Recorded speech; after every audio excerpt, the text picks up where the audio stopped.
Hey everybody, welcome back to my little slice of the internet. So today we're going to showcase two more of the Pauper decks we've played in our Pauper Punch-Out series.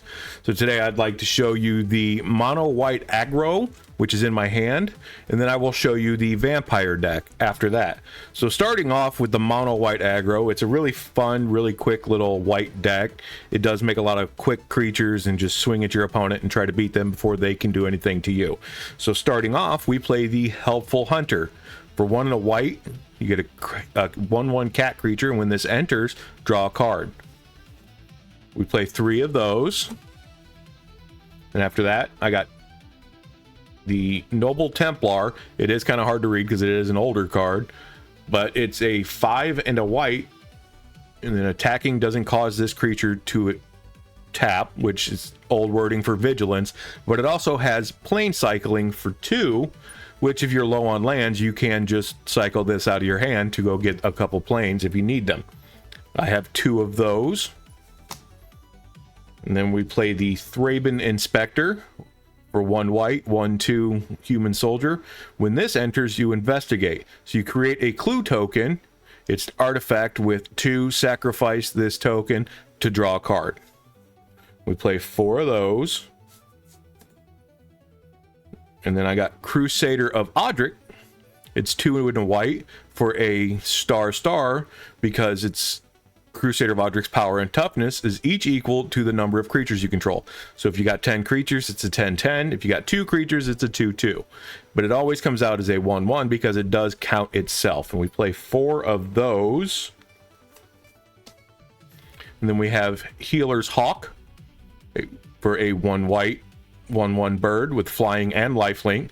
So we keep ourselves alive using creatures like this. We play 2 of those. Oh, I'm sorry, we play 3 of those. I didn't grab the third one out of my hand. And then we play the Lunarch Veteran for 1 white, 1/1 human cleric. And whenever this enters the battlefield under your control, gain 1 life.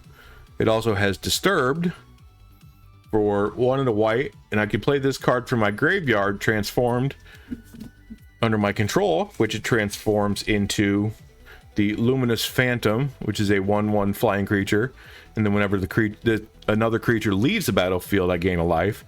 And if this would die, or put anywhere from the graveyard, it goes to exile instead.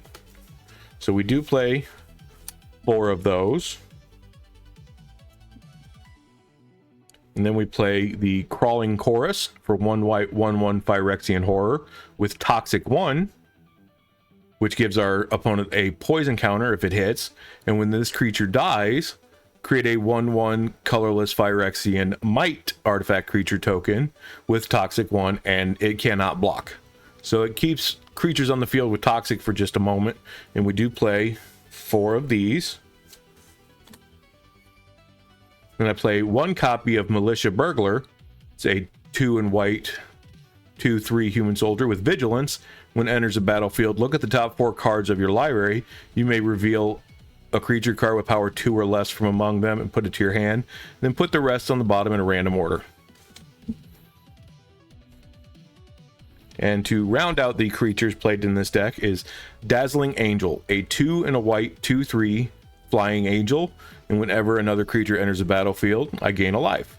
So as long as this one's on the field and you're playing a lot of these creatures out, you're going to gain a decent amount of life. So we play 2 of those. So that's all the creatures we play in this deck. And then we will go into the sorceries. So after that, we have Battle Screech for 2 and 2 white sorcery. Create 2 1/1 white bird creature tokens with flying. This also has flashback. You tap 3 untapped white creatures you control to play this again from your graveyard, and then it gets exiled due to its flashback ability, but that'll give you 4 birds out of 1 card. So we play 2 of those.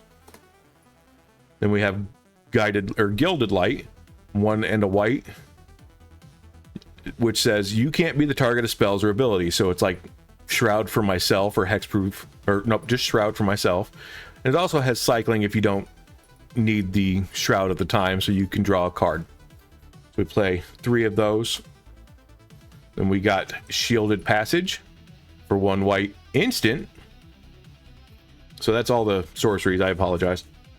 We'll go into the instance. We do have Shielded Passage. For 1 white, you prevent all damage that would be dealt to target creature this turn. So you can save one of your creatures if need be. You play 3 of those. Then we have Thraben Charm for 1 and a white. You can choose one. Thraben Charm either deals 1 damage equal to the, or deals damage equal to the twice the number of creatures you control to target creature, destroy target enchantment, or exile any number of target players' graveyards. So you could do it to yourself, you could do it to your opponents, you can, if it's a 4-player game, 5-player game in Commander, you can do it to everybody except yourself. I like choosing the double the amount of damage because I'll have a decent amount of creatures on the field. So we play 4 of those, and that rounds out all the spells for the deck. After that, we have lands. We play 1 copy of Idyllic Grange, which is a plains but non-basic, which taps for white. When this enters, tapped unless you control 3 or more other planes.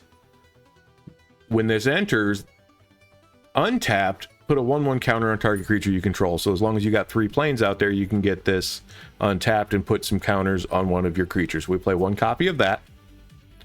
Play 1 copy of Sandstone Bridge, which enters the battlefield tapped. And when it enters, you target creature gets +1/+1 and gains vigilance until end of turn. So 1 copy of that. And then we play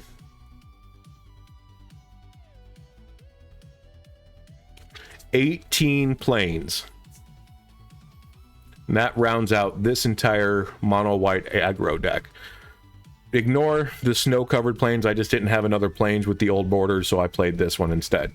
But 18 of these for a number of, or for a full total of 20 lands.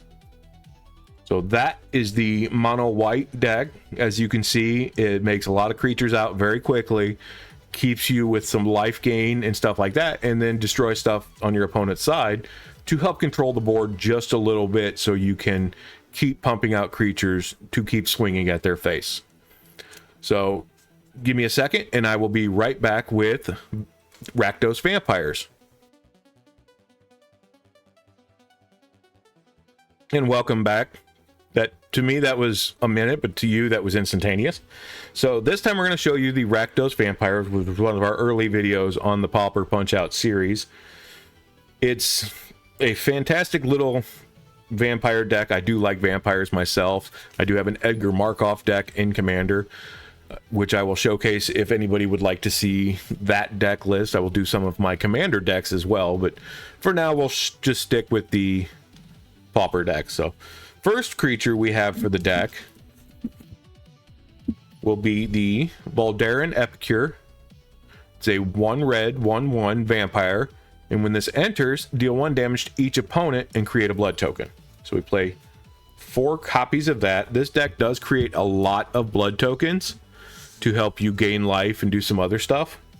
So after that, we play the Gluttonous Guest for 1 and a black, or 2 and a black.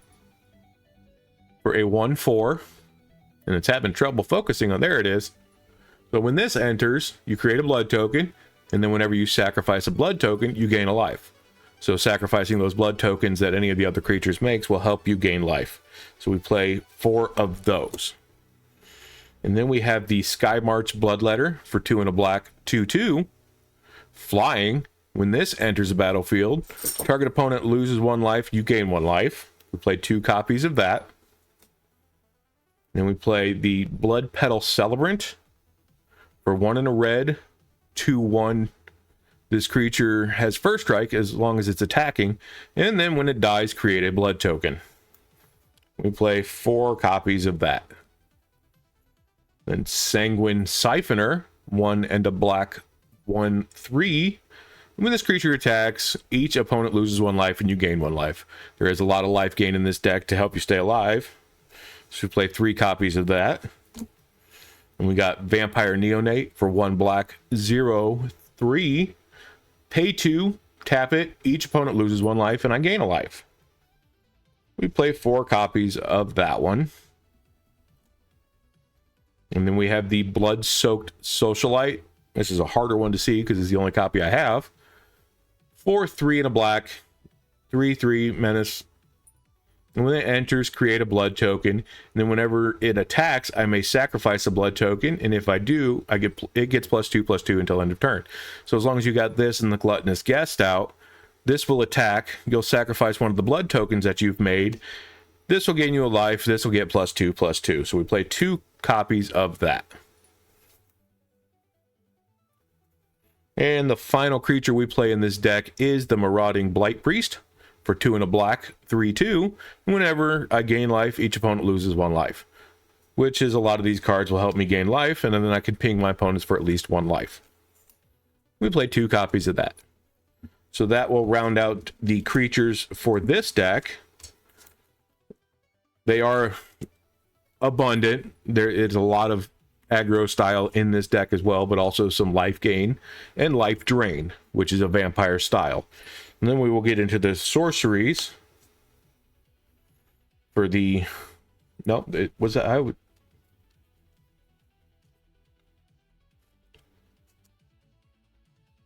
messed up. I did mess up. So Marauding Blight Priest, we play 3 copies of. Somehow that got in the back there. So we do have 3 copies of that to round out the creatures.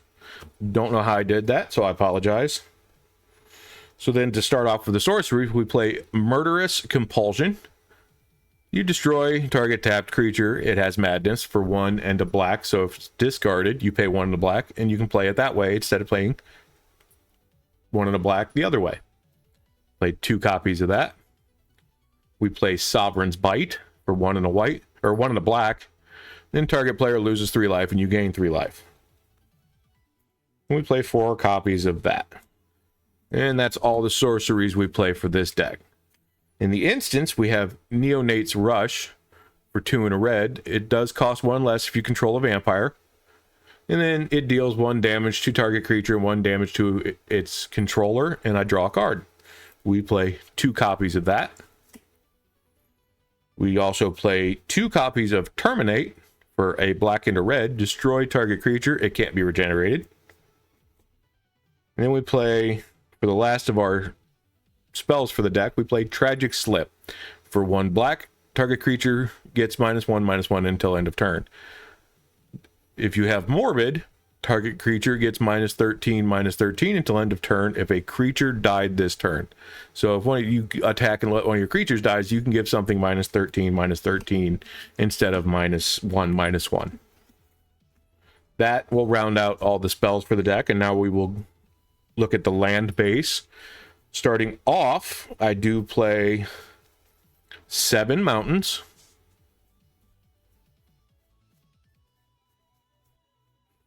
10 swamps, 4 copies of Cinder Barrens, which enters tapped and taps for either black or red. So we play 4 copies of that. And then I like to play 1 copy of Razor Trap Gorge. It enters tapped unless your player has 13 or less life. So as long as I'm continuing to burn those creatures' lives down and drain them out, this can come in untapped fairly quickly. So that is the mana base that I have chosen for this deck. So let me know what you guys think about these deck techs. Hopefully you're liking them. I have 2 more decks for the next video that we have already played, and then I will finish off the series with the rest of the decks as soon as we finish off the first set of the Pauper decks and go into the next set. So thank you guys very much for joining me. Make sure you like, subscribe, leave a comment, and as always, game on.